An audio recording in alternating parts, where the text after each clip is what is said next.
행전의 말씀. 사도행전 16장 9절 10절. 밤에 환상이 바울에게 보이니 마게도냐 사람 하나가 서서 그에게 청하여 가로되 마게도냐로 건너와서 우리를 도우라 하거늘 바울이 이 환상을 본 후에 우리가 곧 마게도냐로 떠나기를 힘쓰니 이는 하나님이 저 사람들에게 복음을 전하라고 우리를 부르신 줄로 인정함이로라. 이것은 주님의 말씀입니다. 하나님 감사합니다. 아멘. 복음서의 말씀. 요한복음 14장 25절로 27절. 내가 아직 너희와 함께 있어서 이 말을 너희에게 하였거니와 보혜사 곧 아버지께서 내 이름으로 보내실 성령 그가 너희에게 모든 것을 가르치시고 내가 너희에게 말한 모든 것을 생각나게 하시리라. 평안을 너희에게 끼치노니 곧 나의 평안을 너희에게 주노라. 내가 너희에게 주는 것은 세상이 주는 것 같지 아니하니라. 너희는 마음에 근심도 말고 두려워하지도 말라. 이것은 주님의 말씀입니다. 하나님 감사합니다. 아멘. 오늘은 사도행전 16장 9절 10절의 말씀을 가지고서 환상이 바울에게 보이니, 환상이 바울에게 보이니, 이런 제목을 가지고 말씀을 드리려 합니다. 이 주인공 바울이 터키의 지역을, 중서부 지역을 전도에 주력을 하였습니다. 부르기아 지역을 다니고 갈라디아 지역, 아무리 다녀도 먹히질 않습니다. 또 이 아시아 지역, 또 비두니아로 가려고 하는 꿈도 좌절되고, 그래서 무시아를 지나가지고 여기 보이는 항구 도시 드로아, 여기가 이제 옛날 이름은 트로이죠. 트로이 항구 드로아에서 이제 좀 하루를 지내게 됩니다. 이 드로아의 항구에 보니까 많은 애국의 배들이 와 있고, 또 유럽 사람들, 흰둥이들이 이렇게 활보하고 다닙니다. 그래서 참 저 사람들은 왜 그렇게 피부 색깔이 하얄까? 쌀래쌀래하고 이국적인 이 흰 피부의 사람들, 저 사람들은 집은 어떻고 어떻게 살아갈까 궁금하기도 합니다. 그날 저녁에 밤에 잠을 자는데 환상이 보입니다. 낮에 봤던 마케도니아 사람, 유럽 사람이 나타나가지고 저 배를 타고서 우리의 상선을 타고 마케도니아, 유럽으로 건너와서 유럽 사람들에게도 복음을 전해다오, 그렇게 강력하게 요청하는 그런 환상을 보고서 그 이튿날 자기의 일행들에게 이 자기가 본 환상에 대해서 얘기합니다. 마케도니아 하얀 피부의 사람이 나타나서 자기들의 상선을 타고 유럽으로 건너와서 마케도니아 지역에도 복음을 전해달라, 그렇게 요청하는 걸 들었다. 이 아시아에서는 참 이렇게 번번이 막히고 사람들이 완악하고 그러던 차에 새로운 환상을 보면서 새로운 이제 길이 열리게 된 겁니다. 그래서 모든 사람들이 다 이제 사도 바울의 말을 따라서 바울의 환상을 이제 받아들이기로 합니다. 환상이라는 말이 이제 영어 성경에서는 비전이라고 되어 있는데요. 이것이 신구약 성경에서 얼마나 나오나, 이것을 성경 소프트웨어를 가지고서 검색하니까 금방 나오죠. 69번이 나옵니다. 그리고 구약 성경에서는 제일 많이 환상이란 단어가 쓰인 것이 다니엘서입니다. 다니엘서에 자주 나오고, 신약에서는 요한계시록에 많이 나올 것 같은데 사실상은 사도행전에 11번 환상이라는 말이 나옵니다. 이 하나님이 우리 인간들과 소통하는데 이 환상, 비전이라는 수단을 통해서 보여주기도 하고 음성도 들리고 이렇게 하는데, 오늘 사도행전 16장 9절에 밤에 잠을 자는데 바울에게 환상이 나타나서 보였다. 헬라어 성경에서 이것이 오라마입니다. 오라마. 그런데 이것은 구약 성경에서 핫존을 이제 번역한 것인데, 핫존이라고 하는 것은 히브리어는 이제 핫존은 묵시, 계시라고 이제 우리말로 번역되는, 하나님께서 인간에게 베풀으시는 것이 이제 비존이고 이것이 핫존이고 오라마입니다. 성서적으로. 그런데 사람들은 자기의 야심, 자기가 가지는 꿈, 이런 것을 이제 비전이라고 생각합니다. 그래서 목사님들도 목회를 열심히 해가지고 교인들 많아지고 큰 건물을 짓고 그러면 이 야심이 커집니다. 내가 이제 감독이 되라고 사람들이 그러는데, 하나님의 뜻인가 봐. 비전을 갖게 되는데, 이것을 성경의 핫존은 하나님이 베풀어 주시는 거야. 욕심도 없고 탐심도 없고 인간적인 모든 탐욕을 다 비운 사람에게, 깨끗한 심령에게 하나님께서 이제 핫존, 계시를 주시고, 그러는 우리말로는 묵시가 없는 백성은 파멸한다. 그러나 하나님 말씀을 지키는 자들은 복되리라. 잠언서에 그런 말씀 있잖아요. 이게 이제 핫존, 이 묵시라고 이제 번역되는 말인데, 하나님께서 보여주시는 겁니다. 하나님을 강렬히 소망하면서 인간의 탐심과 욕심과 야망, 이런 것을 비울 때에 하나님이 보여주시는 그런 것이 이제 비전입니다. 핫존이고 오라마입니다. 그런데 사람들은 이제 착각을 하는 겁니다. 인간의 야심을 비전이라고 그렇게 이제 생각하고, 그러다가 어려움을 당하기도 하고 좀 추락하기도 하고 그렇습니다. 하나님께서 이렇게 보여주시기 위해서는 우리가 깨끗한 양심을 가지고 있을 때 우리에게 묵시를 주시는 겁니다. 이것이 이제 핫존이고 오라마입니다. 사도행전에 그동안에 살펴본 대로 사울이라는 사람이 다메섹으로 가다가 강력한 하늘의 빛을 보면서 사울아 사울아는 그 그리스도의 환상을 보게 되죠. 그래서 시력을 잃고 다메섹으로 이제 끌려갑니다. 사람들의 손에 잡고서 가서 직가라는 유대인 촌에, 직가라는 거리에 들어가서 그냥 눈이 시력을 잃어가지고 여러 날 동안을 금식하면서 기도하고 있죠. 그럴 때 하나님이 환상에, 다시 길가에서 만난 주의 환상에 아나니아라는 사람이 와서 너에게 안수해서 보게 할 것이다. 그런 이제 환상을 바울도 보고, 또 그 시간에 아나니아도 주님께서 불러가지고 직가라는 거리로 와서 사울이라는 사람에게 안수해서 보게 하라. 환상을 아나니아가 이제 보게 되죠. 처음에는 거부했지만은 주의 음성에, 환상에 순종해서 가서 사울아 하면서 안수하니까 눈에 비늘 같은 것이 벗겨져서 밝게 보여지고, 이제 바울로서 위대한 복음 전도자로서 변모하게 되죠.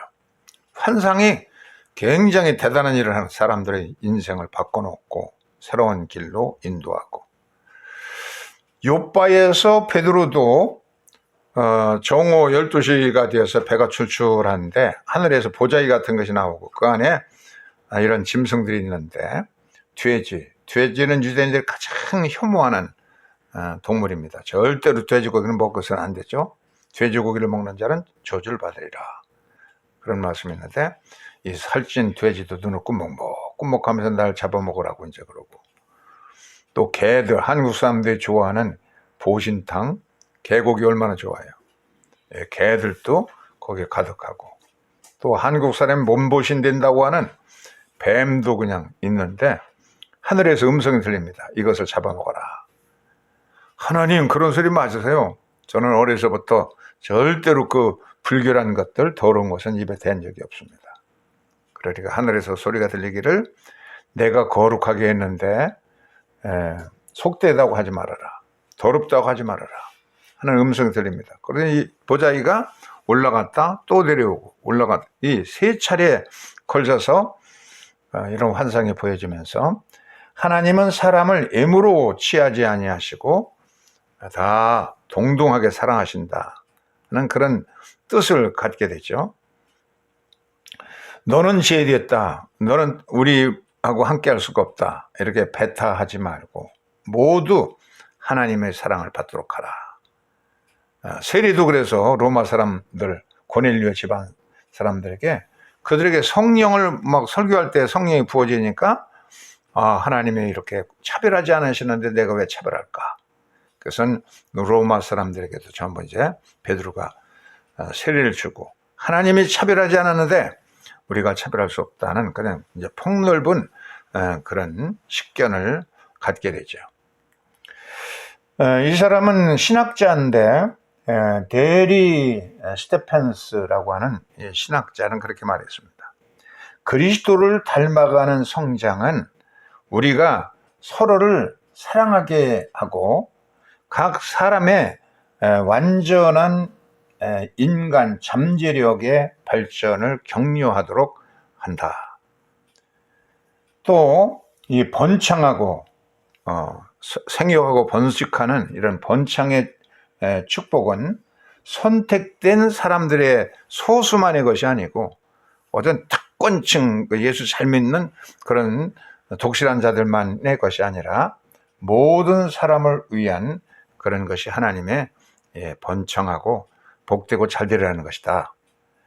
온 인류는 하나님의 온전한 형상을 지닌 하나님의 자녀로서 그리스도로 말미암아 구원을 받아서 각자는 번영하도록 그렇게 초대받았다. 이런 말을 했습니다. 하나님의 그 구원과 하나님의 사랑에 대해서 축복에 대해서 제외된 사람이 없다는 거예요. 다 문둥병자도 주님은 끌어안고 깨끗하게 해주시고 소경의 눈도 뜨게 해주시고 시각장애자들 불구자들을 온전케 하시는데 이렇게 우리가 참 불결하게 생각하는 그런 사람들을 하나님은 차별치 않고 고넬료 로마 사람들 권속들에게도 성령을 부어주시는 겁니다. 하나님이 차별하지 않은데 내가 차별할 수 없다. 환상을 보고 베드로가 그런 넓은 식견을 갖게 되죠. 그래서 이 바울이 마케도니아 사람의 환상을 우리에게 건너와서 우리의 상선을 타고 건너가서 구라파에도 피부색이 하얀 사람들에게도 차별하지 말고 복음을 전해라 하는 그런 환상을 보고 거기에 이제 그 배에 바울도 승선하고 그리고 실라도 승선하고 디모데도 승선하고 거기에 이 누가복음과 사도행전을 기록한 누가도 의사 누가도 이제 합사하게 됩니다. 그래서 여기서 벌써 그들은 즉시 유티스 아주 즉시 이제 순종하게 된 환상에 대해서 순종하는데 이때 이제 우리라는 말이 이제 사도행전에 시작이 됩니다. 우리 지금까지 우리라는 말이 안 나오는데 우리가 즉시 순종해서 배를 타고 이제 마케도니아로 향했다. 그래서 사도행전 16장 9절부터 이 우리 부라는 것이 이제 시작되게 되죠. 우리 부라고 위 섹션이라고 부르는 특수한 부분에 이제 바울도 객관적으로 이제 성경을 기술하는 것이 아닌 겁니다. 자기가 직접 참여해서 바울을 돕고 그러면서 복음을 전하는 우리의 역사를 이제 사도행전에 기록해 나가는 거죠. 이렇게 드로아에서 환상을 보고 환상의 초대를 받아가지고서 배를 타고 마케도니아의 네아폴리에 도착하고 거기서 직행해가지고 빌립보라는 큰 도시에 가게 됩니다. 이 빌립보에 갔더니 거기에 여기 유대인들이 있는가? 유대인들은 기도처가 있습니다. 민얀이라고 하는 회당을 지을 만한 능력, 숫자가 부족하면 민얀을 이제 지을 수 있는데 민얀조차 갖지 못하면 사람들이 이제 강가나 이런 데 가서 이제 안식일 날 예배를 드리는데 그런 것이 없는가 하고 이제 가보니까 그 여자들이 모인 그런 유대인들이 모여서 예배하는 곳에 가서 나는 랍비다 그래서 그들에게 이제 말씀을 전합니다. 근데 그 가운데 루디아라고 하는 자족감 장수가 말씀을 아주 깊이 듣더니 크게 은혜를 받았어요. 그래서 이 루디아의 가족 식구들이 전부 세례를 받고 나를 주 믿는 여자로 여기거든 우리 집에 와서 묵어라. 여관이나 호텔이나 그런 데 찾지 마시고 우리 집에 와서 머금고 주무시면서 복음을 전해달라. 그래서 빌립보 교회가 탄생하게 됩니다. 큰 빌립보라는 도시 가보면 지금도 그 유적지가 아주 바둑판으로 잘 되어 있고 건물들이 그대로 남아있는 것이 많이 있습니다. 이 도시에 이제 빌립보 교회가 탄생되는 사도 바울이 가장 기뻐하고 사랑하고 반기는 교회가 빌립보 교회가 탄생되게 됩니다. 이렇게 마케도니아 사람의 환상을 보면서 그들의 상선을 타고 가서 이렇게 큰 이리로 건너와서 우리를 도와달라 하는 요청에 가서 이제 큰 역사가 이루어지게 됩니다. 1731년도 오늘 존 웨슬레 회심 기념일도 되는데 웨슬레가 이제 옥스퍼드 대학의 교수가 되었어요. 봉급을 많이 받아가지고 다른 교수들에 빠지지 않도록 값비싼 그림을 이렇게 사서 그래서 이제 그걸 벽에다 걸고 딱 내려왔는데 아주 불쌍한 하녀가 와서 도움을 청합니다. 보니까 이제 당시 이제 겨울이 초겨울인데 좀 여름 옷을 입고 있어요. 그래서 왜 이렇게 추운데 그렇게 감기 걸리려고 그러느냐? 그래서 돈을 주려고 봉급을 받았으니까 봉투가 두툼하니까 옷 살 돈을 소녀의 옷을 살 돈을 꺼내서 주려고 보니까 텅 비어 있습니다. 쓸모없는 그림으로 치장하는데 자기가 돈을 잘못 사용한 것을 가지고 큰 가책을 느끼고 평생 웨슬레는 자기의 전도사 때의 봉급으로 만족하고 봉급이 100배, 1000배 올라가도 여전히 그 생활비는 전도사 때 생활비 30파운드 이하로 쓰고 나머지 99%는 다 구제와 선교와 이런 일에 다 쓰게 됩니다. 그러니까 이 작은 불쌍한 하녀를 통해서도 하나님의 음성을 듣고 그리고 한 번은 옥에 가서 옥조 있는 사람들에게 이제 만나서 필요한 것을 공급해주고 그러는데 이 죄수들의 어려운 사정 알고 끝까지 평생 동안 이 감옥을 방문하고 그리고 병원에서 약자들 돕고 휠체어를 밀어주면서 감리교인들은 이렇게 배고픈 사람에게 빵을 나눠주고 목마른 사람에게 물을 주고 또 헐벗은 자에게 옷을 입혀주고 그리고 병자들 돌보고 감옥을 방문해서 죄수들을 신방해야 된다. 아주 평생의 원칙이고 예수님이 가르침도 바로 그런 거 아니겠어요? 웨슬레는 이렇게 지나가는 나그네를 통해서도 혼자 걸으면 이롭지만 함께 가야 되듯이 천국도 이렇게 모닥불처럼 같이 가셔야 된다. 웨슬레는 모든 매사에 사소한 다른 사람들이 그냥 너무 쓰잘데없는 것으로 생각하는 그런 아주 불쌍한 사람들, 나그네들 그런 사람들을 통해서 영감을 얻어서 감리교회에 새로운 물결을 만들어 갔던 겁니다. 인디애나 미국의 이제 식민지로 선교로 갈 때도 그냥 엄청난 풍랑이 만났는데 자기는 그냥 막 두려워서 얼굴이 새파래지는데 모라비안 교회들은 열심히 찬송과 조금도 두려워하지 않고 그 풍랑이 일어서 배가 흔들리니까 승객들이 구토한 것을 갖다가 자기들이 할 일이 아닌데도 전부 가서 깨끗하게 보면서 야 예수를 믿으려도 저렇게 모라비안 교들 같이 헌신적으로 믿어야 되겠다 하는 그 불같은 소망을 갖게 되죠. 그러니까 매사에 사소하고 우리가 무시하고 천하게 여기는 것을 웨슬레는 귀하게 여기면서 감리교의 새로운 비전을 거기서 얻었습니다.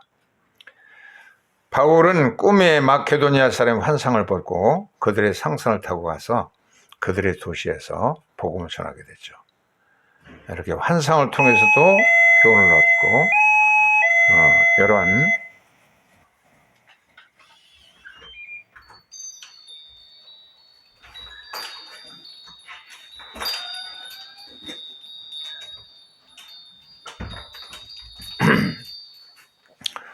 각자의 하나님의 환상을 보는 길은 여러 가지입니다. 환상을 통해서 바울은 하나님의 뜻을 깨달았고, 웨슬레는 불쌍한 하녀를 통해서 병원에서 환자를 돌 때 그 환자들을 통해서 헐벗은 사람들, 목마른 사람들, 이런 사람들을 돕는 것이 주의 일이다. 평생 동안 그것을 실천하고 감리교회 유산으로 물려준 것입니다. 우리들이 이렇게 매사를 통해서 주의 부르심과 주님의 뜻을 깨달을 수 있는 그것이 바로 이제 웨슬레에게 주어졌던 비전, 화전, 하나님의 소명의 부름이었습니다. 우리들도 이와 같은 매사를 통해서 주의 뜻을 깨우치면서 주님께 열린 마음으로 응답할 수 있는 심령들 되시기를 주의 이름으로 축원합니다. 아멘. 23장 3, 4절 부릅니다.